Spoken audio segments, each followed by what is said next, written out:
আমার নানাকে চিনো বলে, নানার কথা তোমাদের ভালো লাগতেছে, কিন্তু আমারে চিনো না বলে নানার কাছে আমাকে যাবার দেও না। রে সাহাবীরা, আজকে তোমরা শুনে নাও, ওই বক্তা নানার চাইতে আমি হোসাইন কোনো অংশে ছোট না। যেই কইছে ছোট না, কিরে কার সাথে কার তুলনা? ইন্নাকা লাআলা খুলুকিন আজিম, আল্লাহর একটা আজিম নাম নবীর সঙ্গে যোগ করেছে। জোরে কর না সুবহানাল্লাহ।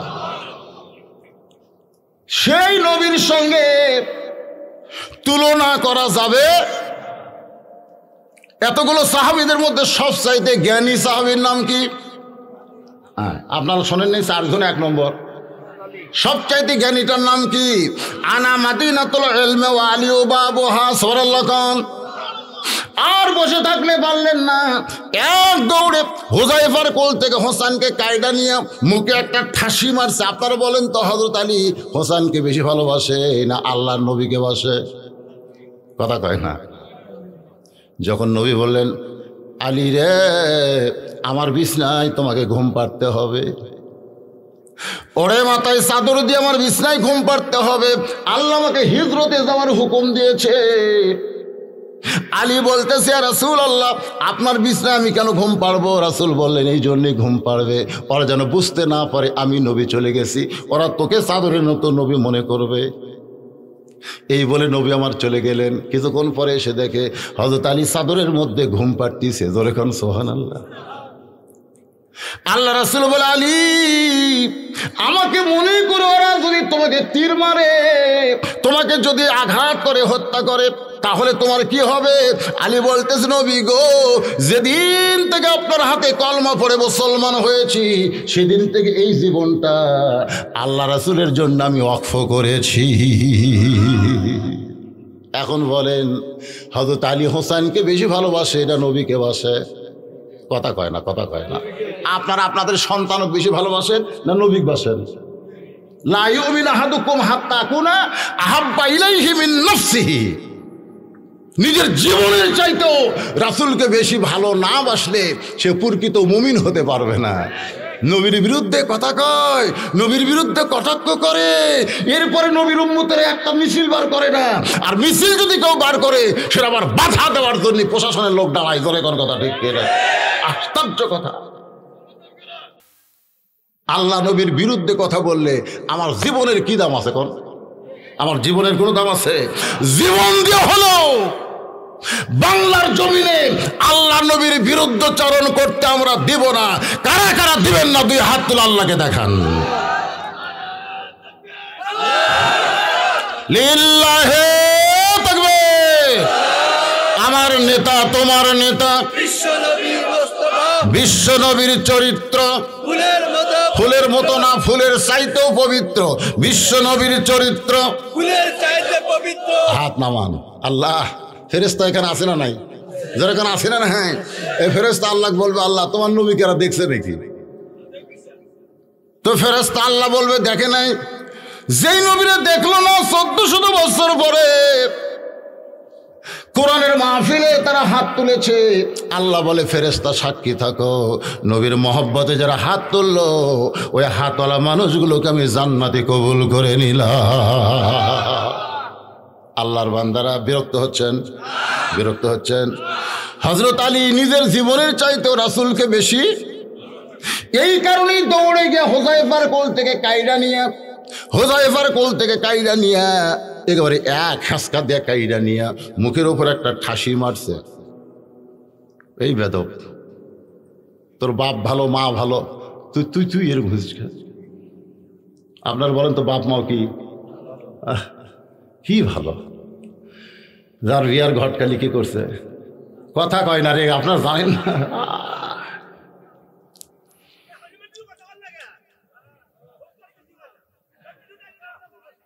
কি কয় বাবা? সামনের লোক কথা বলে না। আসলে তাই তো, সামনের লোক কথা কন না কেন?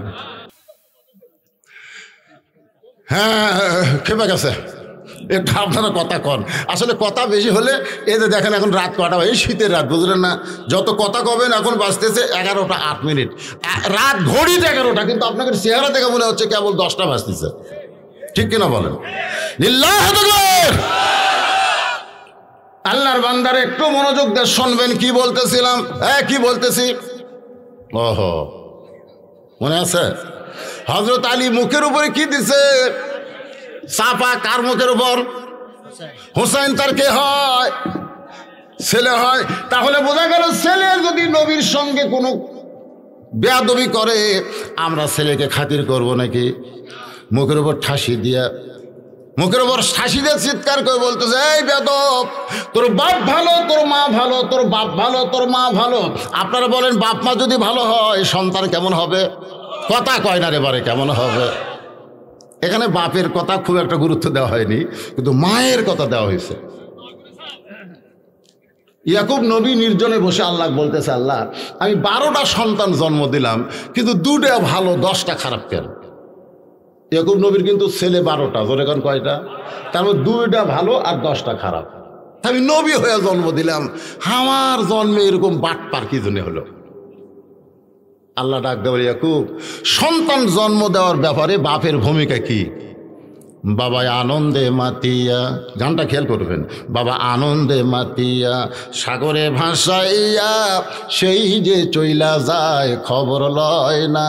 মাজন ধরিয়াই উদরে কতই যতন করে, ধরিয়াই উদরে কতই যতন করে, 10 মাস পরে পায় প্রসবের বেদনা। এমন দরদি ভবে কেউ হবে না আমার মা, মা গো। আপনারা বলেন তো, মেয়ে মানুষের মাসিক বন্ধ হয় কখনো? হয় যখন পেটে বাচ্চা আসে। যতদিন মেয়েদের পেটে বাচ্চা আসে না ততদিন মাসিক কিন্তু বন্ধ। মাসে 3 দিন 5 দিন একটা অসুখ হয়। আপনারা বলেন তো, অসুখটা হলে মেয়েদের নামাজ পড়া যাবে, রোজা করা যাবে, কোরআন শরীফ পড়া তেলাওয়াত করা যাবে? তার মানে বোঝা গেল এই অসুখটা হওয়া মাত্রই তার ইবাদত বন্ধ হয়ে যায়। কিন্তু সন্তান যখন পেটে আসে, অসুখ আল্লাহ এই কারণেই বন্ধ করে দেয় যে পেটে সন্তান থাকা অবস্থায় আমার ইবাদতের যেন কোনো কমতি না হয়। কারণ মায়ের ইবাদতের সাথে পেটের বাচ্চার একটা সম্পর্ক আল্লাহ করে দেয়। মায়ের খাওয়ার সাথে যেমন সন্তানের সম্পর্ক, ইবাদতের সাথেও সন্তানের সম্পর্ক। মা রুকু থেকে যখন সেজদায় যায়, ওই পেটের বাচ্চা যখন পেটের মধ্যে দোমড় খায়, ফেরেশতা বলে, আল্লাহ তোমার বান্দি রুকু থেকে সেজদায় গেলে পেটের বাচ্চার কি কষ্ট হয় না? আল্লাহ বলে, ফেরেশতা সাক্ষী থাকো, সাক্ষী থাকো। যেই মা পেটে বাচ্চা নিয়ে নামাজ পড়লো, ওই মা শুধু নিজে নামাজ পড়লো না, পেটের বাচ্চাকেও নামাজি বানায়া দিল। পেটে বাচ্চা নিয়ে যদি মা যদি গোটা পাড়া ঘরে, গোটা পাড়া ঘুরতেছে, আপনি কি মনে করছেন ওই বাচ্চা কিন্তু পেটের মধ্যেই ঘোরণি ব্যারাম পড়ছে? ওই বারে আসা কোরআনের মাহফিলে বসবে না তো, বসবে না। যদিও বসে কিছুক্ষণ বসে আবার উঠবে, আবার যাবে, আবার মানে ওর অস্থির। ওই পেটের ভিতরে ওর মা ওকে অস্থির করছে। গোটা পাড়া ঘুরিছে, ওর ওটি থেকে ঘোরণি ব্যারাম শুরু হচ্ছে। আজকে দেখেন এখানে অনেক ছেলেপেলে আছে, ওই যে বসা বসেছে আর উঠতেছে না, আর কতগুলো বসে ওঠে, বসে ওঠে, এরকম নাই কি? তুমি যখন রাত 9টার সময় পেশাব করে বিছনায় যাও, নিয়ত করো এক টানা 5 ঘন্টা ঘুম পারবো, এক টানা 5 ঘন্টা ঘুম পারবো। তো পেশাব করে বিছনায় গেলে ঘুমকে তুমি বুঝলে, আর কোরআনের মাহফিলে বসলে পেশাব নিয়ে আসলে কেন? এক টানা 3 ঘন্টা বার শুনবো, এই জন্য আগেই পেশাব করে তারপরে এসে বসবো। ও শুনতে শুনতে কিসের পেশাব রে? আপনারা কোন এই কোরআনের কি অভিশাপ নাই? আশ্চর্য কথা। বসেন, অনুনাজ্জিলু মিনাল কুরআনি মা হুয়া শিফাউ ওয়া রাহমাতুল লিল মুমিনিন। যত অসুখ বিসুখ ব্যারাম ব্যাধি সব কিছুর শেফা হলো আল্লাহর কোরআন মুমিনদের জন্য। পেশাব লাগার পরেও যারা পেশাব করবার যাবে না, এই কোরআনের ওসিলায় পেশাব জাতীয় যত ব্যারাম আছে আল্লাহ সব ভালো করে দিবে। দেখি তো এখন কারা কারা ওঠে। আবু বকর বলে, ওমর, যে 2টা সন্তানকে তুমি বেয়াদব বললা তাদেরকে তুমি চিনো? হয়তো বলবেন হুজুর এই সিনা কি, এই সিনা নিয়ে আমাদের বাংলাদেশ সব আমাদের চিনতে হবে। আমরা ডিসিএসপি কে চিনি কিন্তু আলেম রে চিনি না। ধরে কোন কথা ঠিক কিনা? আজকে গ্রামের মেম্বার চেয়ারম্যানকে চিনি কিন্তু মসজিদের মুয়াজ্জিনকে চিনি না। যদি চিনতাম কে কোথায় সম্মানে থাকতো সেই জায়গা তাকে আমরা দিতাম, কিন্তু চিনি। এই চিনি না বোঝানোর জন্য বলতেছে। হযরত আলী মুখের উপর ঠাসি দিয়ে বলতেছে, এই বেদব, তোর বাপ ভালো, তোর মা ভালো, এমন কথা তুই কেমনে বলিস? তুই কার সঙ্গে তুলনা করিস? তুই কি জানিস যে মানুষটার সঙ্গে তুলনা করলি ওই মানুষটা কে? তুই চিনিস না। এই কথা বলে যখন মুখ থেকে হাতটা টান দিছে, হুসাইন রক্ত মাখা মুখ নিয়ে বলতেছে, রে নানার সাহাবীরা, আগে একজন সাহাবীর কোলে ছিলাম তখন রাগ করে বলেছি ওই নানার চাইতে কোনো অংশ আমি ছোট না, কিন্তু এখন বাবার কোল থেকে রক্ত মাখা মুখ নিয়ে বলতেছি যে নানার ওয়াজ তোমরা শুনতেছো ওই নানার চাইতে আমি অনেক বড়। যেই কইছে বড়, সাহাবীদের মধ্যে এমন একজন সাহাবী রাস্তাতে গেলে শয়তান যায় না। বলেন তো তার নামটা কি? নাম জানেন না? হযরত ওমর দাঁড়িয়ে বলতেছে, আলী তোমার সন্তানকে তুমি সামলাও। মুখে যা আসে তাই বলতেছে, যদি তোমার সন্তানের জায়গায় আমার আব্দুল্লাহ হইতো এক টানে দুই টুকরা করতাম। তোমার সন্তানকে তুমি সামলাও। হযরত আলী হোসেনকে বুকের মধ্যে নিয়ে যখন যাবার চায়, নবী আমার এতিমের মতো দাঁড়িয়ে গেছে, দুই হাত বাড়ায় বলতেছে, আলী রে, আমার কলিজার টুকরাকে আমার কাছ থেকে আলাদা করিস না। আলী, আমার কলিজার টুকরাকে আমার কাছ থেকে আলাদা করিস না। বাজান হযরত মা ফাতেমা একদিন বললেন, ইয়া রাসূলুল্লাহ, আমার হাসান হোসাইন দুইটা সন্তানের মধ্যে আপনি কাকে সবচাইতে বেশি ভালোবাসেন? হুজুর, আমার দুইটা ছেলের মধ্যে আপনি কাকে বেশি ভালোবাসেন? আল্লাহ নবী চারিদিকে তাকায় দেখলেন হাসান হোসাইন তখন বাড়িতে নাই। ওরা যদি থাকে ওদের সামনে তো বলা সম্ভব না। ধরে কোন ঠিক কিনা? রাসূল বলেন, ফাতেমা, আমি যদি তোমাকে জিজ্ঞেস করি, মা, তোমার দুইটা চোখের মধ্যে কোন চোখ তোমার ভালো লাগে? ফাতেমা বলতেছে, বাবা, আমার দুই চোখ দুটাই ভালো লাগে। আল্লাহ রাসূল বলেন, ফাতেমা, তোমার কাছে দুইটা চোখ যেমন, আমার কাছে হাসান হোসাইন হইল তেমন। ফাতেমা বলে, বাবা, তাহলে আমার দেখার মধ্যে মনে হয় ভুল আছে। রাসূল বলে, তুমি কি দেখো? বলে, আমি বহুদিন জানলা দিয়ে দেখছি আপনি হাসান হোসাইনকে হেঁটে হেঁটে নিয়ে আসেন আর হোসাইনকে বুকের মধ্যে নিয়ে বারবার হোসেনের গলায় চুমু খান। বাবা গো, আমি নিজের চোখে দেখেছি আপনি বারবার হোসেনের গলায় চুমু খান। বাবা, কি কারণে হোসেনের গলায় চুমু খান? আপনি কি তাকে বেশি ভালোবাসেন? রাসূল বলেন, ফাতেমা, হাসান হলো অবিকল, আমি নবীর মতো, আর হোসেন একটু জেদি। এই জেদি হওয়ার কারণে হাসানের চাইতে হোসেনকে আমি একটু বেশি ভালোবাসি। একটু জেদি, ধরে কোন একটু কি? একটু জেদি হওয়ার কারণে তাকে বেশি ভালোবাসি।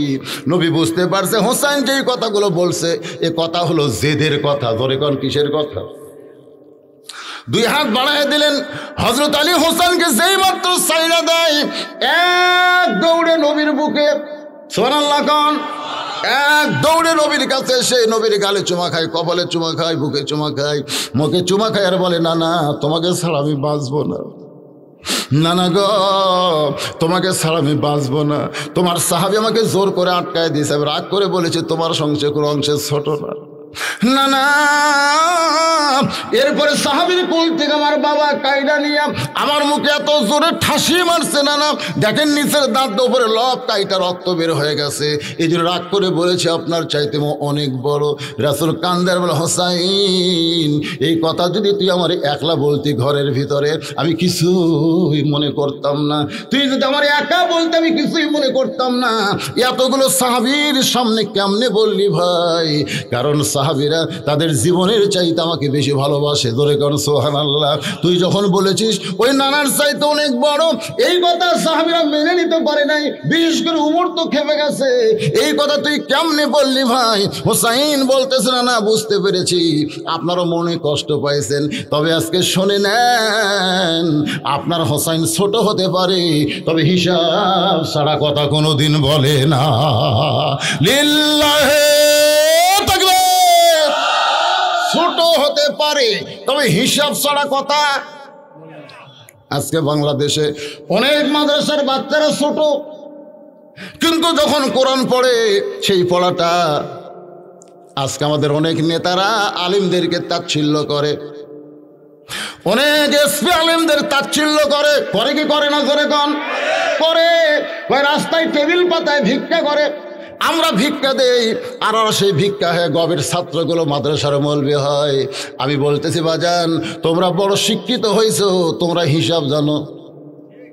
ওই যে আমার ওয়াজের মধ্যে আছে, নদী পার হবে, এখন ইঞ্জিনিয়ার বলতেছে মাঝি সারাদিন কত মানুষ পারাপার করিস, অঙ্ক হিসাব জানি না।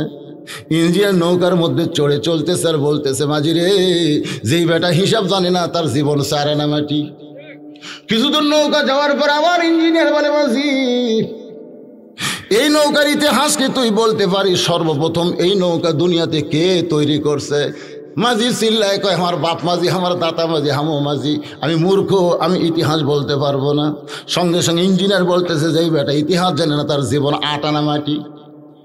নৌকারও কিছু দূর যাওয়ার পর ইঞ্জিনিয়ার রাগ করে বলে, রে মাঝি, এই নৌকা পানির উপর ভাসতেছে, কোন বিজ্ঞানী তুই কি বলতে পারিস? মাঝি চিল্লাই বলে, বাবু আমি মূর্খ, বিজ্ঞান কারে কয় আমি বুঝি না। ইঞ্জিনিয়ার বলে, যেই বেটা বিজ্ঞান জানে না তার জীবন হলো 12 আনা মাটি। নৌকা তখন নদীর মাঝখানে, আসমানে কালো মেঘ করে বাতাস উঠছে, এত জোরে বাতাস উঠছে, নৌকা খালি টলমল টলমল করতেছে। ইঞ্জিনিয়ার বলে, মাঝি যে জোরে ঝড় উঠলো, নৌকা বুঝি ডুবা যায়, নৌকা বুঝি ডুবা যায়। মাঝি হাসে আর বলে, ডুবুক নৌকা, আমার কোনো চিন্তা নেই। ইঞ্জিনিয়ার বলে, মাঝি রে নৌকা ডুবে গেলে আমাদের মৃত্যু হবে। মাঝি বলতেছে, আমাদের মৃত্যুর কথা কেন বলতেছেন? আমি সাঁতার জানি, সাঁতরিয়ে সাঁতরিয়ে কিনারায় পৌঁছে যাব। ইঞ্জিনিয়ার কান্দের বলে, মাঝি আমি তো সাঁতার জানি না। মাঝি বলতেছে, আপনি অঙ্ক জানেন, কত দূর পানির তলে যাবেন এখন হিসাব করেন। আপনি বিজ্ঞান জানেন, কোন বিজ্ঞান আপনাকে পানির মধ্যে বেঁচে তুলবে? কোন ইতিহাসের মধ্যে আপনার নাম লেখা থাকবে? তাই বলবো, বাংলাদেশের যারা অঙ্ক বিজ্ঞান হিসাব জানেন, আলেমদের নিয়ে তাচ্ছিল্য করবেন না। আল্লাহর কোরআন হলো সাঁতার জানার শিক্ষা। জোরে কোন কথা ঠিক কিনা? খায়রুকুম মান তাআল্লামাল কুরআন ওয়া আল্লামা। বর্তমান প্রধানমন্ত্রী এই আলেমদের সম্মান বুঝে তাদের সঙ্গে যে ভালো ব্যবহার করতেছেন, আমি বলবো প্রধানমন্ত্রীর কোনো দোষ কোনো আলেম কোনো সময় ধরতে পারবে না, কিন্তু এর চামচাগুলার অত্যাচার বেশি হচ্ছে। ধরে কোন কথা ঠিক না?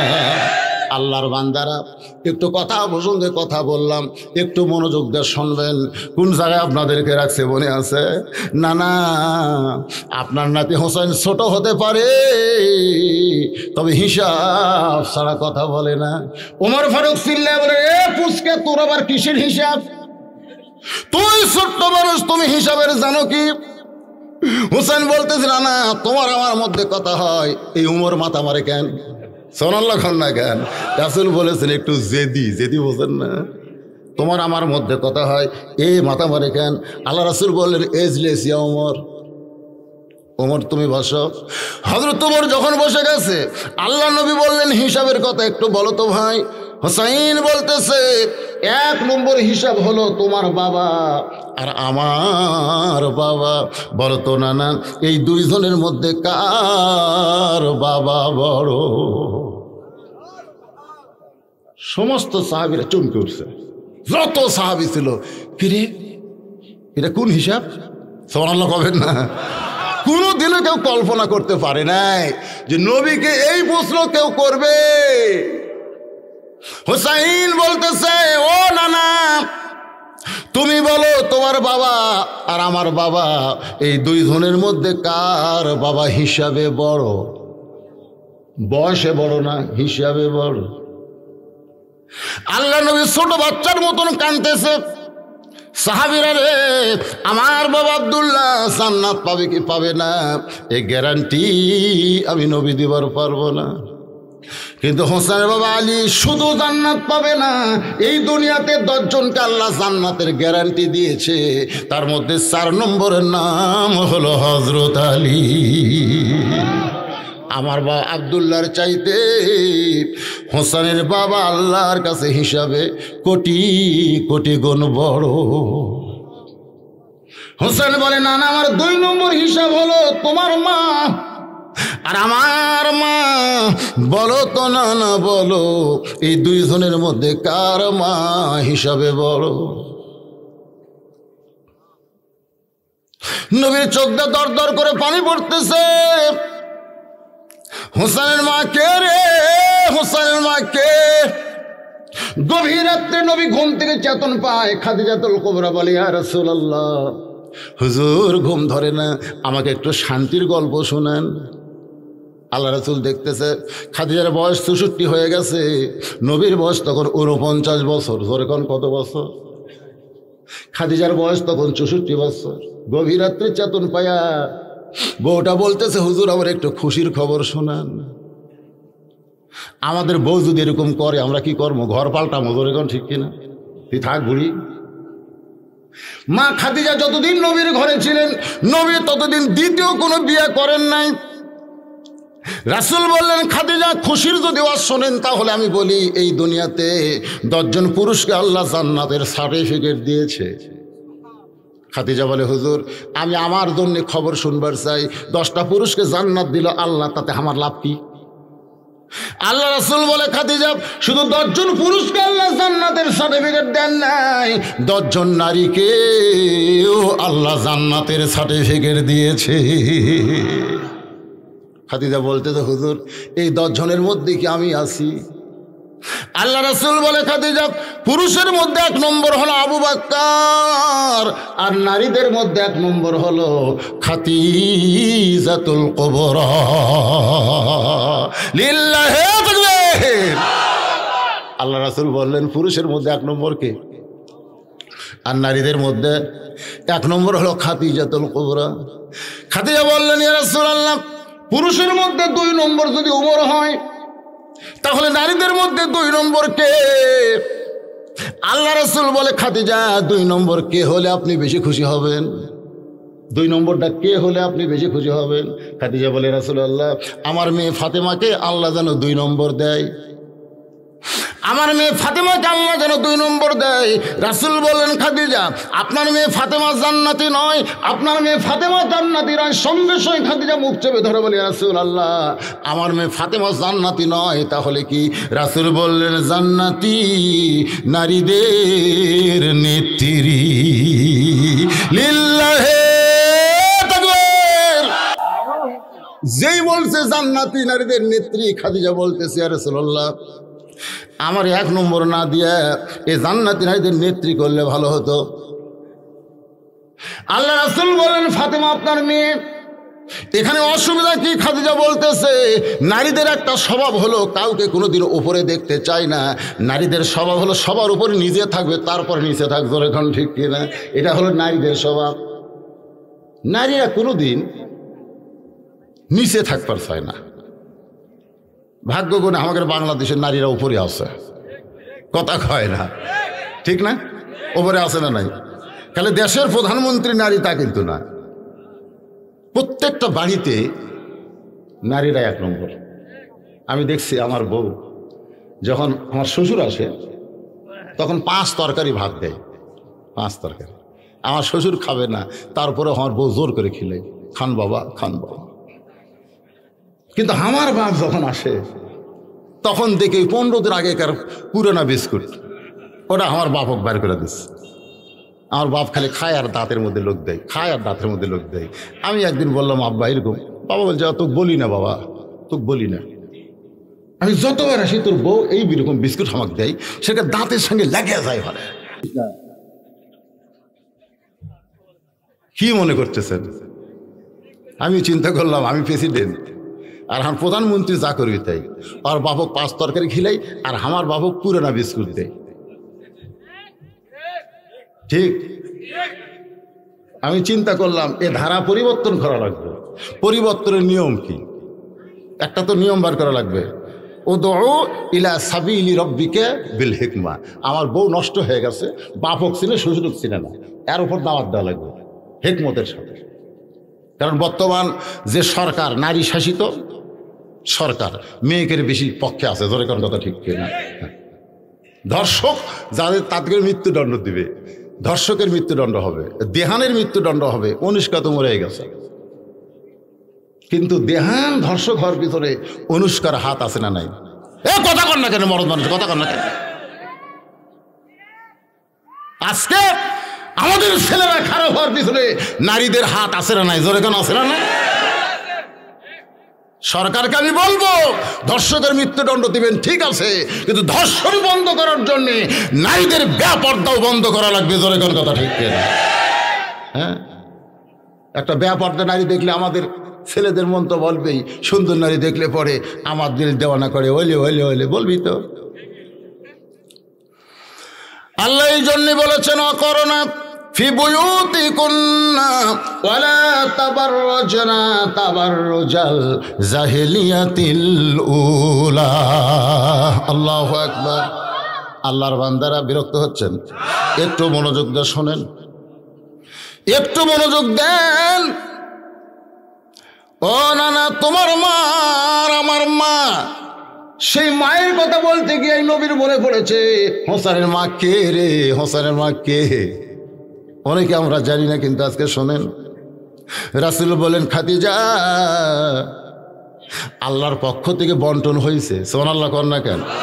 আমি নবী সাগীদের, আমি কিন্তু দেওয়ার মালিক না। দেওয়ার মালিক কে?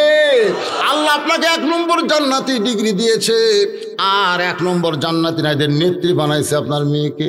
খাদিজা বলে রাসূলুল্লাহ আমাকে বাদ দিয়ে আমার মেয়েকে কেন আল্লাহ খাতুনে জান্নাত বানালো, এর কারণ কি? রাসূল বললেন কারণ হলো 2টা। 1 নম্বর কারণ হলো খাদিজা আপনি বলেন তো ঈমান গ্রহণ করেছেন কত বছরে? খাদিজা বললেন 55 বছর বয়সে ঈমান গ্রহণ করেছি। আল্লাহ রাসূল বলে খাদিজা ঈমান গ্রহণ করার আগে আপনি কি ছিলেন? খাদিজা বলে ঈমান গ্রহণ করার আগে আমি কাফের ছিলাম। আল্লাহ নবী বলেন হায়াতের জিন্দেগির 55 বছর আপনি কুফুরে হালে কাটাইছেন, আর আপনি বলেন তো আপনার মেয়ে ফাতেমা কত বছর কুফুরে হালে কাটাইছে? খাদিজা বলতেছে জান্নাতি জান্নাতি, আমার ফাতেমা জান্নাতি হয়ে জন্ম নিয়েছে। রাসূল বলে খাদিজা 2 নম্বর কথা হলো আপনার নাকের সাইজ, মুখের সাইজ, চোখের সাইজ, গায়ের রং, এটা দুনিয়ার কত পুরুষ বলতে পারে? আপনি কি হিসাব দিবার পারবেন? আপনার নাকটা কেমন, মুখটা কেমন, গায়ের রংটা কেমন, আপনি কেমন দেখতে, কয় ফুট লম্বা, এটা কি দুনিয়ার মানুষ বলতে পারে? খাদিজা বলে ইয়া রাসূলুল্লাহ 40 বছর বয়সে যখন আপনাকে আমি স্বামী হিসাবে স্বীকার করলাম, হুজুর ওই সময় মক্কার সবচাইতে ধনবতী রমণী ছিলাম। এই ধনবতী রমণী হওয়ার পিছনে কারণ হলো আমার অনেকগুলো ব্যবসা প্রতিষ্ঠান ছিল। এই ব্যবসা প্রতিষ্ঠান চালাইতে গিয়ে হাজার হাজার পুরুষের সঙ্গে আমার লেনদেন হয়েছে। আমার নাকের সাইজ কেমন অনেক পুরুষ দেখেছে, আমার মুখের সাইজ, আমার গায়ের রং দুনিয়ার বহু পুরুষ বলতে পারবে। রাসূল বলেন খাদিজা তাহলে দুনিয়ার হাজার হাজার পুরুষ মানুষ আমার নাকে, আপনার নাকের সাইজ, মুখের সাইজ, গায়ের রং বলতে পারবে। এখন বলেন তো আপনার পেটের মেয়ে ফাতেমাকে দুনিয়ার কত পুরুষ দেখেছে? ফাতেমার নাকের সাইজ, মুখের সাইজ, ফাতেমার গায়ের রং কেমন, এটা দুনিয়ার কত পুরুষ বলতে পারে? খাদিজা কান্দের বলে নবীজি আমার ফাতেমা জন্মসূত্রে পর্দা নিয়েই জন্মগ্রহণ করেছে, কিন্তু জন্মসূত্রে পর্দা নয়। নবীর মেয়ে ফাতেমা পর্দা নিয়েই দুনিয়া থেকে বিদায় হয়েছে। এখনো ফাতেমার কবর কোন জায়গায়? আমার আল্লাহ তাআলা সেই কবরটাও পর্দার ভিতরে রাইখা দিয়েছে। রাসূল কান্দের বলে হোসাইন আমার মা আমেনা জান্নাত পাবে কি পাবে না এই গ্যারান্টি আমি নবী দিবার পারবো না, কিন্তু তোমার মা ফাতেমা শুধু জান্নাত পাবে না, জান্নাতি নারীদের নেত্রী হবে। আমার মা আমিনার চাইতে হোসেনের মা ফাতেমা আল্লাহর কাছে কোটি কোটি গুণ বড়।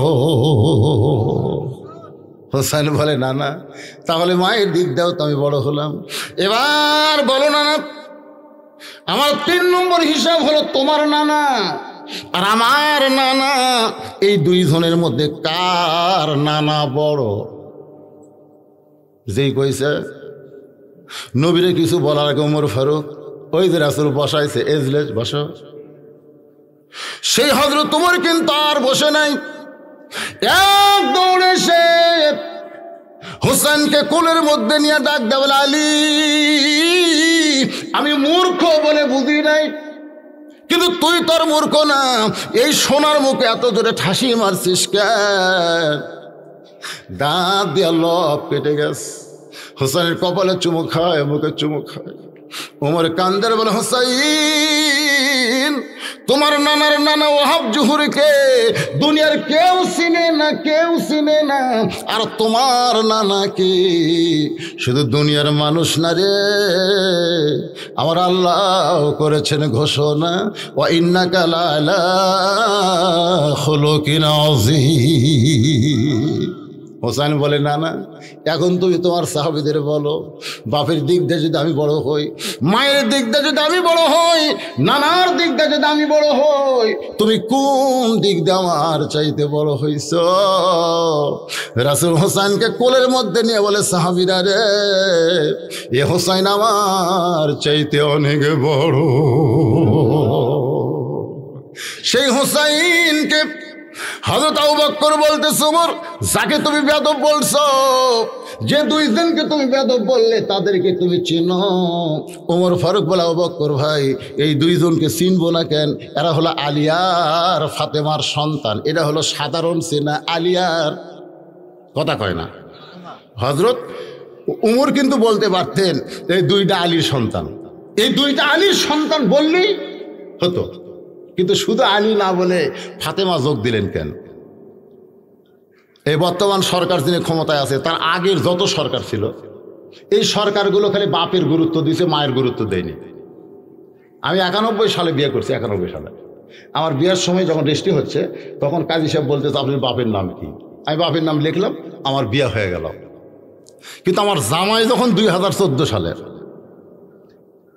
আমার মেয়েকে বিয়ে করতেছে তখন কাজী সাহেব বলতেছে আপনার বাপের নাম কি, মায়ের নাম কি? আমি চিন্তা করলাম কে রে, আমার বিয়া খালি বাপ দেওয়া হলো, আর জামাইয়ের বিয়ে বাপও লাগে মাও লাগে, ব্যাপার কি? চিন্তা করে দেখেন, এর আগে এই বর্তমান সরকার, আগের সরকার খালি বাপ দিয়া কাম সারছে, তোর এখন কথা ঠিক না, কিন্তু বর্তমান সরকার খালি বাপ দিয়া কাম সারেনি। কি বলবো প্রসবের কথা, মা বিনে সেই ব্যথা কেউ তো বুঝিবে না। একটা গান গাচ্ছি, কি খারাপ লাগতেছে? এটা তো কোরআন শরীফে আছে। কি বলবো প্রসবের কথা, মা বিনে সেই ব্যথা কেউ তো বুঝিবে না। মাজন ঠেকিয়া সন্তানের দায় অকালে মা মারা যায়, ঠেকিয়া সন্তানের দায় অকালে মা মারা যায়, কেন সে মায়ের ভক্তি করো না? এমন দরদি ভাবে কেউ হবে না আমার মা, মা গো। খালি সুবহানাল্লাহ করলে হবে না। মা যাদের জীবিত আছে, মা যাদের জীবিত আছে, বাবা যাদের জীবিত আছে, আল্লাহ কোরআন কারীমের মধ্যে বললেন ওয়াকাযা রাব্বুকা আল্লাহ তা'বুদু ইল্লা ইয়্যাহু ওয়া বিল ওয়ালিদাইনি ইহসানান। রে আল্লাহর বান্দারা, ভাই আমার সামনে যারা বসে আছেন সবাই আল্লাহর বান্দা না? আমাদের জন্য আল্লাহ কি ঘোষণা করলেন? আল্লাহর ইবাদতের পরে, আল্লাহর ইবাদতের মধ্যে কাউকে ঢোকানো যাবে, কিন্তু ইবাদতের পরে ইল্লা ইয়্যাহু ওয়া বিল ওয়ালিদাইনি ইহসানান, তোমাদের বাপ মার প্রতি ইহসান করো, দয়া করো, ভক্তি করো। আজকে একটু খেয়াল করেন, আমি আর বইয়ের কথা বলতেছিলাম, ভুলে গেছেন নাকি? ওর বাপক দেয় কি না, না ওর বাপক 5-6 প্রকার তরকারি, আর আমার বাপক পুরানা বিস্কুট, লেজটা যায়। আমি চিন্তা করলাম কি করি, একজন বক্তার ঘর তো এরকম শয়তান বউ, তাহলে সাধারণ লোকের ঘরের খবর কি? না চিন্তা করা দরকার তো। নিজের দিয়ে তো গোটা বাংলাদেশ ওয়াজ করা লাগবে। আমি কোনোদিন কারো বউ খারাপ বলি না, আমার বউ কি এই মাল ডাকতে আমি চিনি না, আবার আমি কি এটা আমার বউ চিনে। হ্যাঁ, কারণ আমি আপনাকে এখানে ঘন্টার পর ঘন্টা ওয়াজ করব। যখন আমি ওয়াজে উঠছি তখন 10:45, এখন বাজতেছে দেখেন ঘড়ির দিকে তাকায় দেখেন 11:30 পার হয়ে গেছে, আরও ওয়াজ করতেছি, অসুবিধা আছে? কিন্তু আমার বইয়ের কাছে খালি 5টা মিনিট আমি যেগুলো ওয়াজ করি, আজারের ওয়াজ ভালো, তারেক মনারের ওয়াজ ভালো, এর ওয়াজ ভালো, আমারটা কোনদিন আমার ওয়াজ আমি শোনা দেখিনি, অন্য এক বক্তার ওয়াজ শুনতে চায়। আমি কই কে রে, কি কন?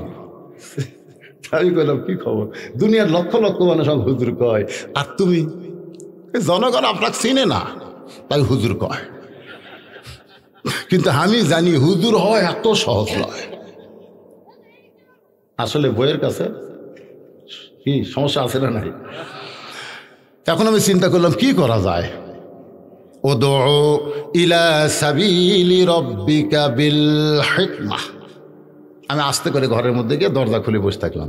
আব্বা কিন্তু বিস্কুট খাচ্ছে। আমি আর বউকে মুচকি হাসিতে বললাম,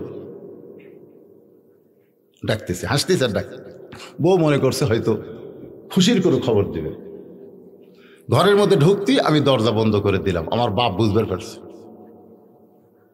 বুঝলো বউকে ঘরে নিয়ে দরজা বন্ধ করলেন কেন?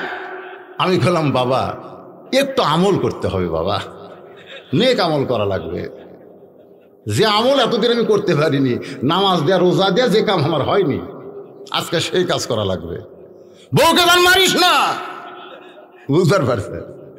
আমি আস্তে করে টুটি এরকম ধরলাম, এতে গুটি আছে এটি, এ জায়গায় ধরে বললাম, তোর বাপ আসলে 5 তরকারি আর আমার বাপকে পুরোনা বিস্কুট। এই তোর বাপ আসলে 5 তরকারি, আমার বাপকে পুরোনা বিস্কুট দিস কেন? তুই কি মনে করছিস তোকে ছাড়া দিলে বউ পাওয়া যাবে না? আমার যে বর্তমান পরিস্থিতি আছে, খালি বিয়ার কথা কলে কত মেয়ে মানুষ লাইন ধরবি। তুই মরে গেলে বউ পাওয়া যাবে, কিন্তু আমার বাবা যদি মরে, মা যদি মরে, কিয়ামত পর্যন্ত কানলেও তাদের আর আমি পাবো না। এমন ভয় খাওয়া খাইছে, চোখের পানি বের করে কয়, তোমার বাবু যা আমার বাবু তাই, তোমার বাবু যা আমার বাবু তাই। আমি কিছুই কইলাম না, দরজা খুলে দিলাম। আমার আব্বা এর পরে 10-15 বছর জীবিত ছিল। আমার আব্বা আমারে কইছে, বাজার ঘরের মধ্যে দরজা বন্ধ করে যে কি আমল করছিস, এ আমলের পরে তোর বউ যেন আমার বৌমা হয়ে গেছে।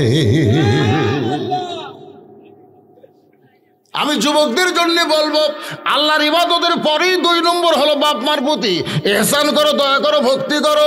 তুমি যতই নামাজ পড়ো, হজ করো, যাকাত দাও, তোমার বাপ মা যদি তোমার প্রতি অসন্তুষ্ট থাকে, তুমি কোনোদিন জান্নাত পাবা না। জান্নাত যদি পাবার চাও, বাপ মাকে খুশি করার দরকার আছে না নাই? আরো জোরে বলেন, আছে না নাই?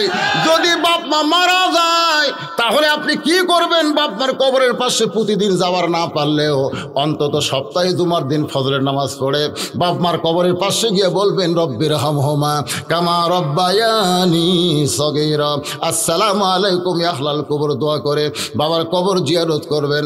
বাজান গো, এই কথা বলতেছিলাম, ওমর ফারুক বলতেছে, আবু বকর, এই 2টা হলো আলী আর ফাতেমার সন্তান। এখানে 2 জনের নাম নেওয়ার কারণ হলো, সন্তান শুধু বাপের পরিচয় হলে হবে না, সন্তানকে পরিচয় দিতে গেলে মা লাগবে। এই কথা বর্তমান সরকার বুঝেছে, জোরে কোন ঠিক কিনা? এর আগের জেলা সরকার ছিল, এরা খালি বাপের দাম দিছে, মায়ের দাম দেয় নাই। কিন্তু বর্তমান সরকার এই দিক দিয়ে কি ভালো, জোরে কোন এই দিক দিয়ে সরকারের বহু ভালো করে আছে। যখন ভারত, চীন রোহিঙ্গা মুসলমানকে জায়গা দেয় নাই, তখন বর্তমান সরকার তাদের জন্য বাংলাদেশের দরজা খুলে দিছে। আমাদের প্রধানমন্ত্রী বলেছে, দরকার হলে 3 সন্ধ্যার জায়গায় 2 সন্ধ্যা খাবো।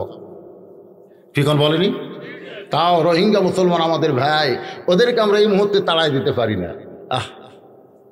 আমাদের প্রধানমন্ত্রী যে কওমি মাদ্রাসাকে মানুষ চিনতই না, সেই মাদ্রাসাকে স্বীকৃতি দিচ্ছে, ধরে কোন কথা ঠিক কিনা? আমাদের প্রধানমন্ত্রী করোনাকালীন ভাইরাসকে এত গুরুত্ব দিছে, আমেরিকার মতন দেশে মানুষ খালি টস করা পড়ে আর মরে, আর আমাদের বাংলাদেশে আজকে 16টা মরিছে। তার মানে করোনা ভাইরাসে আমাদের বাংলার মানুষ মরা বন্ধ হইয়া যাচ্ছে। পদ্মা সেতু নির্মাণ করছে, করে নাই? তারপরে দেখেন বগুড়া থেকে সিরাজগঞ্জ, সিরাজগঞ্জ থেকে ঢাকা 4 লাইন রাস্তা হচ্ছে।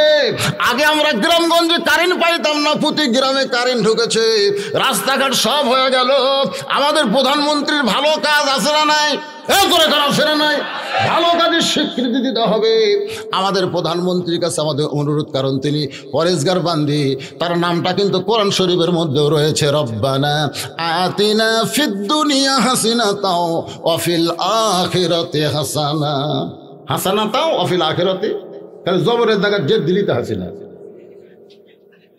হাসতেছেন কেন? সুন্দর নাম। ওনার বাবা তো কি শেখ মুজিবুর, কি ওনার দাদার নাম শেখ লুৎফর রহমান, ওনার আমাদের প্রধানমন্ত্রীর মায়ের নাম হলো ফজিলাতুন। কিন্তু এই যে এত সবগুলোই ভালো, আমার প্রধানমন্ত্রীকে বাংলার কোনো মানুষ খারাপ বলবে না, কারণ তার চাল চরিত্র আচার আচরণ নামাজ কোরআন পড়া সব দিক দিয়ে ভালো। আমাদের প্রধানমন্ত্রীর কাছে একটা অনুরোধ আমরা করব, অনুরোধটা হলো গান বাজনা বন্ধ করে দেন, গান বাজনা বন্ধ করে দেন, যাত্রা জুয়া বন্ধ করে দেন। বাংলাদেশে করোনা ভাইরাস কমার একটাই মাত্র কারণ হলো হাজার হাজার লক্ষ লক্ষ মসজিদে আজান হয়, নামাজ হয়, কোরআনের মাহফিল হয়, আল্লাহ রহমত বরকতের দরজা খুলে দিছে, এই জন্যই কিন্তু করোনা কমে গেছে। জোরে কোন কথা ঠিক? অনুমতি নেওয়া লাগবে কেন? এটা রহমানি জলসা, এখানে মানুষ আসবে, বেদিবারম থেকে ভালো হয়ে যাবে।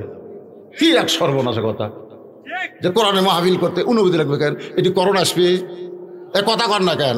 রহমতের মধ্যে গজব কোনোদিন ঢোকে? কোনোদিনও ঢোকে না। এই যে কতগুলো ব্যাখ্যা করে কয় প্রধানমন্ত্রী, সেটা শুনে আর আপনারা বলেন ভাই এই যে আপনি এই পর্যন্ত আমি সরকার বিরোধী কোনো কথা করছি, তাহলে বলুন সে আসা যাবে না, তার মানে কি কম? আজকের ওয়াজ খালি কি চিনো, তেল তেলা নয় রে, চিনা চিনা চিনো। এই সিনেমা কি বোঝানোর জন্যই বলতেছি, বর্তমান সরকার বা আপনার 2 ধরনের গুরুত্ব দিছে। উমর ফারুক 1400 বছর আগে বললেন আমি চিনব না কেন, এই 2টা হলো আলী আর ফাতেমার সন্তান। এখান থেকে আমরা কি বুঝলাম? শুধু বাপের পরিচয় দিলে হবে না, পরিচয় মায়েরও দেওয়া লাগবে। তোর এখন ঠিক কিনা?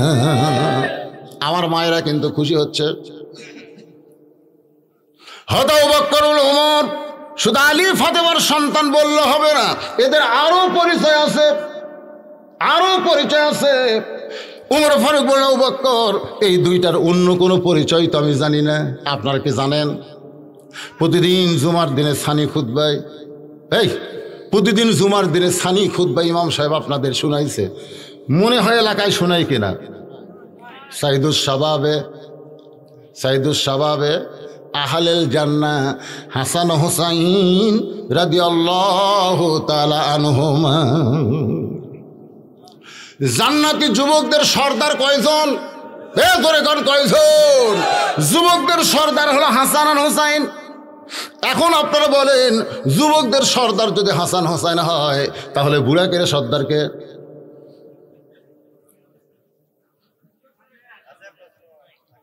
প্রথম থাকে না যে যুবকের সর্দার যদি হাসান হোসেন হয়, তাহলে হামাকের মতন বুড়াকের সর্দারকে? আপনারা কিন্তু জানেন জান্নাতে যখন কোনো বান্দাকে দেওয়া হবে তখন বুড়া অবস্থায় দেওয়া হবে না। প্রত্যেকটা জান্নাতিনীকে আল্লাহ যুবক আর যুবতী বানায়া দিবে। এখন আপনারা বলেন যুবক হয়ে যদি আমরা জান্নাতে যাই, তাহলে আমাদের সর্দারের নাম কি? তাহলে সেই সর্দার সম্পর্কে একটু চিনা দরকার আছে না নাই? জোরে করে আছে না নাই? ইয়াজিদের লোকেরা বললেন হোসাইন তোমার নানা হলো বিশ্ব নবী, তোমার বাবা হলো বিশ্ব আলেম, তোমার মা হলো খাতুনে জান্নাত, এমন একটা বংশ থেকে আইছো। ও হোসাইন, তুমি বসে থাকবে আর যা ইচ্ছা তাই খাবে। সঙ্গে সঙ্গে হোসাইন দাঁড়িয়ে গেলেন, চিৎকার করে বলেন, এই জিদের সামসারা, আমার নানাকে তোমরা বিশ্ব নবী বলতেছো, কিন্তু আমার নানা শুধু বিশ্ব নবী নয়, আমার নানা হলো বিশ্ব নেতা। আমার বাবা শুধু বিশ্ব আলেম নয়, আমার বাবা হলো বিশ্ববীর। আমার মা শুধু খাতুনে জান্নাত নয়, আমার মা হইল জোহরা। ধরে কার না সুবহানাল্লাহ। তোমরা একটা বলো, একটা কেন বাদ দাও? একটু মনোযোগ দিয়ে শুনবেন। আয়াতটা হলো ইজা আসাবাতুহুম মুসিবাতুন ক্বালু ইন্না লিল্লাহি ওয়া ইন্না ইলাইহি রাজিউন। ইজা মানে যখন, ইজা মানে কি? খুব খেয়াল করেন। আসাবাতুহুম মুসিবা, তোমাদের উপর বিপদ আপদ মুসিবত আসবে, তখন তোমরা কি বলবে? ইন্না লিল্লাহি ওয়া ইন্না ইলাইহি রাজিউন। এখন আপনারা বলেন, বাংলাদেশে সবচাইতে বড় বিপদের নাম কি? আরো জোরসে বলুন। করোনা। আপনারা জানেন আজকে ওই যে ফুড ভিলেজের এই সাইডে একটা ব্যাগ নাই, ব্যাগ, ওই ব্যাগে ট্রাক আর বাস অ্যাক্সিডেন্ট করে কয়জন মরছে জানেন? শোনেননি? ফেসবুকেও দেখেননি? হয় ঘোগা বটতলা কয়, সেটা প্রতিদিন অ্যাক্সিডেন্ট হয়ে কত লোক মরতেছে, আর করোনা হয়ে মরছে 16 জন। কি কয় করোনায় বিপদ? আচ্ছা, যদি আপনাদের কথাই ঠিক আছে, যদি করোনায় বিপদ হয়, তাহলে বিপদ হলে কি পড়া লাগবে? আপনার পড়ছেন?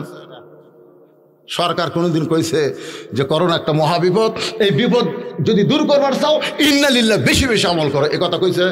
কিন্তু আল্লাহ যে কইল কলু, তখন তোমরা বলবে ইন্না লিল্লাহি ওয়া ইন্না ইলাইহি রাজিউন। আমাদের সরকার কি বলতেছে? মুখে মাস্ক পরো, মুখে মাস্ক পরো, হাত ধোও। এ আল্লাহর বান্দারা শোনেন, আমি সরকার বিরোধী কোনো কথা বলতেছি না। এই করোনা থেকে যদি আমরা বাঁচতে চাই, আর একটা দোয়া মুখের মধ্যে রাখবেন। সে দোয়াটা হলো আল্লাহুম্মা ইন্নী আউযু বিকা মিনাল বারাস ওয়াল জুনুন ওয়াল জুজাম ওয়া মিন সাইয়িল আসকাম। এই দুইটা দোয়া যদি মুখে থাকে, ওই মুখে কোনোদিন মাস্ক পরা লাগবে না। ইন্না লিল্লাহি ওয়া ইন্না ইলাইহি রাজিউন। আমি কিন্তু প্রথমে আপনাদের বলেছি, কোন বনেরই পাখি তুমি, মনে আছে নাকি? প্রথমে ওয়াজের শুরুটা হলো, কোন বনেরই পাখি তুমি, আইলারে কোন বনে, আবার কোন বহনেতে যাইতে হবে, পড়ছে তোমার মনে। খালি এইটুকু মনে রাখবেন। কোথা থেকে আসলাম, কোথায় আছি, আবার আমরা কোথায় যাব। ওই যে এন্ড্রু কিশোর বলেছে, চলতে পথে 2 দিন থামিলাম। কয়দিন? জোরে কোন কয়দিন? এই যাওয়া আসার মধ্যে মাত্র 2 দিন আমরা রয়েছি। যাবার কালে একজন আরো দেখা না পাইলাম। ও আমার সাদের মালা যায় রে ছিঁড়ে, রইব না আর বেশি দিন তোদের মাজারে। আবু বকর বলে, ওমর, শুধু হাসান হুসাইন আলী ফাতেমার সন্তান বললে হবে না, এদের আরো পরিচয় আছে। ওমর ফারুক বলে, আবু বকর, এদের আর কি পরিচয় আমি তো জানি না। আবু বকর বলে, ওমর, তাহলে শোনো, একটু মনোযোগ দিয়ে শোনেন, তাহলে শোনো, তুমি যে আজকে ওমর বড় বড় ফতোয়া মারতেছো, তুমি ঈমান গ্রহণ করছো কত বছর বয়সে? তুমি যে বড় বড় ফতোয়া মারতেছো, তুমি ঈমান গ্রহণ করেছো কত বছর? ওমর ফারুক বললেন 27 বছর। আবু বকর বললেন, আমি যখন ঈমান গ্রহণ করেছি তখন আমার বয়স হলো 35 বছর। বলো তো ওমর, ঈমান গ্রহণ করার আগে আমরা 2 জন কি ছিলাম? ওমর ফারুক বলে, আমরা কাফের ছিলাম। তাহলে চিন্তা করো ওমর, তুমি 23 বছর, তুমি 27 বছর কুফরি হালে কাটাইছো, আর আবু বকর 35 বছর কুফরি হালে কাটাইছি। আর যে 2টা সন্তানকে তুমি বেয়াদব বলতেছো, এরা জন্মসূত্রে জান্নাতি হয়ে জন্মেছে। লিল্লাহে তাকবীর। জন্মসূত্রে জান্নাতি হয়ে জন্মেছে। ওমর ফারুক বলা, বকর ভাই, এই চিন্তা তো আমি কোনোদিন করি নাই। আজকে আপনারা যারা কোরআনের মাহফিলে বসে আছেন, আপনার কি এই চিন্তা কোনোদিন করছেন যে আমরা জন্মসূত্রে মুসলমান হয়ে জন্মেছি, কোনোদিন করছেন? খালি একটা চিন্তা যদি করেন যে আল্লাহ হিন্দুর ঘরে, বৌদ্ধর ঘরে, খ্রিস্টানদের ঘরে না পাঠায়া রুহের জগতে আমাদের রুহকে পছন্দ করে মুসলমানের ঘরে প্রেরণ করেছে, খালি একটা চিন্তা করলে একটা ওয়াক্ত নামাজ কোনোদিন আপনারা বাদ দিবার পারবেন না। খালি একটা চিন্তা যে জন্মের সময় আল্লাহ আমাকে কত দয়া করছে রে, কত দয়া করছে। শোনেন, হিন্দুর ঘরে থেকে মুসলমানের ঘরে আসা কঠিন আছে। আর আমরা মুসলমানের ঘরে জন্ম নিয়ে আল্লাহ বলেছেন লা তামুতুন্না ইল্লা ওয়া আনতুম মুসলিমুন, মরিও না যতক্ষণ মুসলমান না হবে। তার মানে বোঝা গেল আমরা অনেকে মুসলমানের ঘরে জন্ম নিয়েও বেঈমান হচ্ছি। কথা ঠিক? আজকে এখানে ওয়াজ হচ্ছে, মাগরিব এশার নামাজ কারা কারা পড়ছেন হাত তোলেন, এ কথা আমি বলবো না। না, মাগরিব এশার নামাজ কারা কারা পড়ছেন হাত তোলেন, এ কথা আমি বলবো না। কিন্তু কারা কারা ফজর পড়বেন না তারা একটু হাত তুলে দেখান। হুজুর আপনি যতই ওয়াজ করেন আমরা ফজরের নামাজ পড়বো না। আসেন আসেন, এই যুবকেরা মাহফিল কে করতেছে? যুবক না মুরব্বীরা? যুবকেরা মাহফিল যারা করতেছে ওরা কোথায়? যুবকেরা আসেন বাবা, যুবকেরা আসেন, এদিকে আসেন। আজকে অনেক যুবকেরা কোরআনের মাহফিল করে অথচ নামাজই পড়ে না। আগামীকাল গল্প করবে আমাকে মাহফিল কেমন হলো, মাহফিল কি হলো। আহা, যুবকদের জন্যই তো বুড়া মানুষ তো চেয়ার খুঁজিচ্ছে। মসজিদে যায় বুড়া দিকে চেয়ার খোঁজে, এখন কে বাবা চেয়ার কেন? কার খাড়া হয়ে পারি না হুজুর। তাই বলে মসজিদের মধ্যে চেয়ারে নামাজ পড়া জায়েজ নাই। মসজিদের মধ্যে চেয়ারে নামাজ পড়া জায়েজ নাই। তুমি যদি চেয়ারে নামাজ পড়ো বাড়িতে যা পড়ো, বাড়ি পড়ো, কিন্তু মসজিদের মধ্যে চেয়ারে কোনো জামাত চলবে না। লা ইকাল্লিফুল্লাহু নাফসান ইল্লা উসাহা। আল্লাহ কোরআনে বলেছে তোমার কষ্ট হবে, এমন কিছু ইসলাম তোমাকে চাপায় দেয়নি। সুবহানাল্লাহ কান। তুমি বুড়া বসে চেয়ার খুঁজিচ্ছ, তোমার যৌবনের খবর কি? তোমার যৌবনের খবর কি? তখন আর কোনো কথা কয় না। যখন হচ্ছে চামড়া ঢিল আল্লাহর সাথে দিছে মিল, যখন ছিল চামড়া টাইট আল্লাহর সাথে করছে ফাইট। আই বললাম মুরব্বী, সরকারের চাকরি যখন কেউ করে বুড়া বয়সে কিন্তু তার চাকরি লাগে না। সরকার বলে চোখের পাওয়ার কমে গেছে, তোমার দাঁতের পাওয়ার কমে গেছে, মাজার পাওয়ার কমে গেছে, তোমাকে আর চাকরি করা লাগবে না। তখন বলে চাকরি যদি না করে আমি খামো কি? সরকার বলে যৌবন আমারে দেওয়ার কারণে বুড়াকালে তোরে পেনশন দিয়া দিলাম, খালি বসে বসে খাবি। আমি যুবকদের বলবো, যৌবন কালে যারা 5 ওয়াক্ত নামাজ জামাতে পড়েছো, বুড়াকালে তোমাদের জামাত লাগবে না। ওই যৌবনকালের সওয়াবের কারণে বুড়াকালে আল্লাহ তোমাদের সওয়াবটা পেনশন হিসাবে দিয়া দিবে। হাসরের ময়দানে বলবেন আল্লাহ তোমার শৈশবকালের কোনো হিসাব দেওয়া লাগবে না, তোমার বুড়াকালের কোনো হিসাব চাই না, শুধু যৌবনকালের হিসাব দিয়ে জান্নাতে যাও। এখান থেকে প্রমাণ হয়ে গেল যৌবনকালে আল্লাহর ইবাদত করার দরকার আছে না না?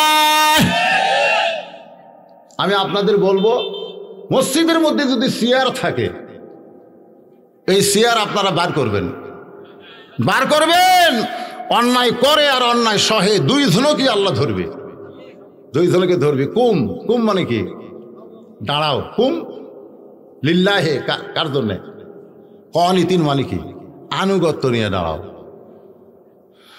নামাজ পড়া যেরকম ফরজ নামাজে দাঁড়ানো, এই নামাজের ফরজ কয়টা জানেন না? নামাজ পড়াও যেরকম ফরজ নামাজে দাঁড়ানো, আর কাতার সোজা করা কি ওয়াজিব। জামাতে নামাজ পড়া কি সুন্নতে মুআক্কাদা। ধরেন কারিবুল ওয়াজিব, তাই না? কারিবুল ওয়াজিব। তো তাহলে কি জামাত সোজা করা কি ওয়াজিব? কাতার সোজা করে বোঝেন না? ওয়াজিব। আর জামাত ধরা হলো, জামাত করা হলো, এটা সুন্নত এ মুআক্কাদা কারিবুল ওয়াজিব। এখন চিন্তা করেন যদি চেয়ারে বসে আছেন, আপনি কাতার সোজা কি দিয়ে করেন? আপনারা পায়ের গোড়ালির সঙ্গে গোড়ালি মিল করা লাগবে। আগালি মিল করলে কিন্তু হবে না। কারো পাও 6 ইঞ্চি, কারো পাও 10 ইঞ্চি, ধরে করার কথা ঠিক কিনা? আঘাত মিলালে কাতার সোজা গোড়ালির সাথে গোড়ালি মিল করা লাগবে। তো পায়ের গোড়ালির সঙ্গে যদি গোড়ালি মিল করেন, যদি চেয়ারত বসে আছে আর গোড়ালি কুটি, তাহলে সামনে যে চেয়ার নিয়ে বসলো ওই জায়গায় কাতার সোজা না হলে ওই জায়গাটা ফাঁকা থাকলো, আর সামনে কাতার ফাঁকা রেখে পিছনে কাতার করে তো লাভ হবে না। তো এই জন্য চেয়ারে বসে নামাজ পড়া মানে আপনারা সুস্থ মানুষের নামাজ মাকরুহ হওয়া। তা আপনারা কি চান যে একটা অসুস্থ লোকের জন্য আমাকে জামাত মাকরুহ হোক? চান? যদি না চান একটা চেয়ারও মসজিদে থাকবে না। 5 বছর আগে বাংলাদেশের কোনো মসজিদে চেয়ার ছিল না, এরা যে কুটি ফতুয়া পেল, খালি চেয়ার ঢুকতেছে। এই হারে যদি চেয়ার ঢুকতে দেন একদিন দেখবেন আর খাড়া হওয়ার জায়গা নেই। মুরব্বীরা, যদি আপনি দাঁড়ায় নামাজ না পড়তে পারেন বসে পড়েন, বসাও যদি না পড়তে পারেন শুয়ে থেকে পড়েন, নামাজ পড়েন। তবে জামাতে নামাজ পড়তে গেলে যতদিন দাঁড়াবার পারবেন ততদিন আপনি জামাতে যাবেন। যখন দাঁড়াবার পারবেন না তখন আর জামাতে আপনার যাওয়া লাগবে। কথা কয় না কেন? হ্যাঁ, এরকম হাঁ হু করবেন। এর না হলে শূন্যস্থান পূরণ করা। একটু খেয়াল করবেন, চেয়ারে যারা নামাজ পড়ে ওরা যে মসজিদে আসতেছে, ওরা কি শুয়ে শুয়ে আসতেছে না হেঁটে হেঁটে আসতেছে? তাহলে হেঁটে হেঁটে এসে তুমি বসো কেন? দাঁড়াবার যদি পারো তাহলে বসো কেন? তুমি যদি বসবার না পারো, রুকু করবার না পারো, তাহলে দাঁড়ায় ইশারার দ্বারা রুকু করো, সেজদা করো, তারপরেও দাঁড়ায় নামাজ পড়ো। এতে তোমার নামাজ হওয়ার সম্ভাবনা রয়েছে। আমার কথা কি বুঝলেন? অনেক কথাই বললাম ভাইজান। আমরা ফজরের নামাজ জামাতের সঙ্গে আদায় করবো ইনশা। তাহলে রাত 12টা পর্যন্ত ওয়াজ শুনলেই যথেষ্ট। না ঠিক আছে, ইস্তেগফার পড়েন, আস্তাগফিরুল্লাহ আস্তাগফিরুল্লাহ, লা হাওলা ওয়ালা কুওয়াতা ইল্লা বিল্লাহিল আলিয়্যিল আযীম। আপনারা যারা এখানে বসে আছেন ভাইজান, এই যুবকেরা মাহফিল করতেছে, এদের কোনো কালেকশন আছে নাকি? কালেকশন নাই। সদ ইচ্ছায় যদি কেউ দেয় তাহলে ভিতরে গামছা নিয়ে দেওয়া লাগবে। ওটাও নাই, তাহলে দরকার নাই। খামা খা সদ ইচ্ছা কমিটির কাছে কেউ দেয় সেটা ভিন্ন। যুবকেরা আসেনি তো, আমি যে ডাকছি যুবকের একটা আসেনি, আসে নাই। ঠিক আছে, এখন দোয়া হবে আজকের মাহফিলের সম্মানিত সব। আল্লাহুম্মা আনতাস সালাম ওয়া মিনকাস সালাম তাবারাকতা ইয়া যাল জালালি ওয়াল ইকরাম। আয় আল্লাহ, মাগরিবের নামাজের পর থেকে রাত্রি 12টা পর্যন্ত তোমার পাগল বান্দা বান্দিরা আরামের বাড়ি আরামের ঘুমকে বাদ দিয়া কোরআন হাদিসের মহব্বত করে যাই নিয়া এই জান্নাতের বাগানে বসে বসে কোরআন হাদিসের আলোচনা শোনার শেষে আমি গুনাহগারের সঙ্গে রহমতের দরজায় ফকির হয়ে দোকানে হাত তুলেছে। মেহেরবানি করে আজকের মাহফিল আমাদের সকলের হিদায়াতের জন্যে, নাজাতের জন্যে, জান্নাতের জন্যে কবুল করে নাও। এই মাহফিলের শুরু থেকে শেষ পর্যন্ত যত আলোচনা হয়েছে আল্লাহ, এর মধ্যে যদি ত্রুটি হয়, ভুল হয়, মাফ করে দিও। এর জাহাদিয়া মঞ্জুর করো। সোনার মদিনায় নবী পাকের রওজা মুবারকে আল্লাহ কবুল করো। তামাম আম্বিয়ায়ে কিরাম, আসহাবে কিরাম, তাবিঈন কিরাম, তামাম পৃথিবীর মাটির নিচে যত মুমিন মুমিনা শুয়ে আছে আল্লাহ, সকলের আরওয়াহ পরে হাদিয়া কবুল করো। আমরা যারা হাত তুলেছি, আমাদের জনম দুকুনি মা বাবা যাদের কবরে ঘরে গেছে আল্লাহ, মেহেরবানি করে বাপ মার কবরকে জান্নাতের টুকরা বানিয়ে দাও। রব্বির হামহুমা কামা রব্বায়ানি সগীরা, রব্বির হামহুমা কামা রব্বায়ানি সগীরা। আল্লাহ, যেই যুবকেরা কষ্ট করে মেহনত করে হাজার হাজার টাকা খরচ করে জান্নাতের বাগান লাগাইছে, এই সকল যুবকদেরকে 5 ওয়াক্ত নামাজি কবুল করো আল্লাহ। এই যুবকদের সকলকে এবার ইসলামের জন্য কবুল করো। এই যুবকগুলোকে প্রত্যেক বছর এমন করে একটা কোরআনের মাহফিল যেন লাগাতে পারে, ইমানি শক্তি আল্লাহ যুবকদেরকে দান করে দাও। এই যুবকদের মধ্যে যারা চাকরি করে, চাকরির মধ্যে বরকত দিও। এই যুবকদের মধ্যে যারা ব্যবসা করে আল্লাহ, ব্যবসার মধ্যে বরকত দিও। এই যুবকদের মধ্যে যারা শ্রমিক, কৃষি কাজ করে আল্লাহ, যেখানে যে যুবক আছে তার মধ্যে তুমি খয়ের বরকত দান করে দিও। এই যুবকদেরকে যারা সহযোগিতা করলো এই মাহফিল করতে গিয়া, এই যুবকদেরকে যারা সহযোগিতা করলো আল্লাহ, তাদের সকলকেই তুমি জান্নাতি কবুল করো। আজকের মাহফিলের সম্মানিত সভাপতিকে আল্লাহ তুমি কবুল করো, সহসভাপতি কবুল করো, প্রধান অতিথি বিশেষ অতিথিদের আল্লাহ তুমি কবুল করো, আলেম ওলামাদের কবুল করো, হাদিস সাহেবদের কবুল করো, মুরব্বীদের কবুল করো, যুবকদের কবুল করো। পর্দার অন্তরালে আমার মা বোনেরা আবিদা সালিহা পর্দানিশি কবুল করে, মা ফাতেমার চরিত্র দান করে দাও। আল্লাহ বাংলাদেশ থেকে করোনা ভাইরাসকে আল্লাহ দূর করে দাও। আয় আল্লাহ তাআলা সমস্ত বিপদ আপদ মুসিবত থেকে আমাদেরকে হেফাজত করো। আয় আল্লাহ তাআলা মিলেমিশে মহব্বত আমাদেরকে বসবাস করার তৌফিক দিয়ে দাও। ও মাবুদ মাওলা, যেই কোরআনের ওয়াজ শুনলাম আল্লাহ, সেই কোরআনকে চিনতে পেরে কোরআন মোতাবেক যেন চলতে পারি, এমন সমাজ গঠন করার তৌফিক আল্লাহ আমাদেরকে দান করে দাও। কে কোন নিয়তে হাত তুলেছে আল্লাহ, সকলের নেক নিয়ত নেক আশাকে তুমি কবুল করো। যেদিন আমাদের মৃত্যু হবে, দিনটা যেন জুমার দিন হয়, মাসটা যেন রমজান মাস হয়। ইমানের সাথে ইজ্জতের সাথে এই দুনিয়া থেকে বিদায় নেওয়ার সময় আমাদের জবানে জারি করে দিও লা ইলাহা ইল্লাল্লাহু মুহাম্মাদুর রাসূলুল্লাহ সাল্লাল্লাহু আলাইহি ওয়াসাল্লাম। আমার লেখা একটা বই আছে সুন্নাতের বাগান, কেউ যদি নেন